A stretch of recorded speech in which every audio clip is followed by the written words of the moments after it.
ಮೇಲು ಕೀಳಿನ ನಡತೆ, ಹಾದಿ ತಪ್ಪಿದ ಜಡತೆ, ಕುಲವ್ಯಾಕುಲಗಳು ಸರಿಯೇನೋ.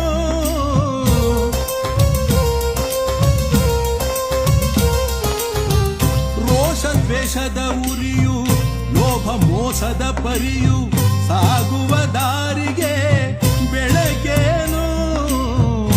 ಅನ್ಯರ ಗುಣದಿ ಸನ್ಮತಿ ಹುಡುಕು, ಸತ್ಯದ ಪಥವೇ ಬೆಳ್ಳಿ ಬೆಳಕು. ಕರುಣೆ ಪ್ರೇಮವೇ ಉಲ್ಲಾಸ, ನಿತ್ಯ ಕಾಯಕವೇ ಕೈಲಾಸ.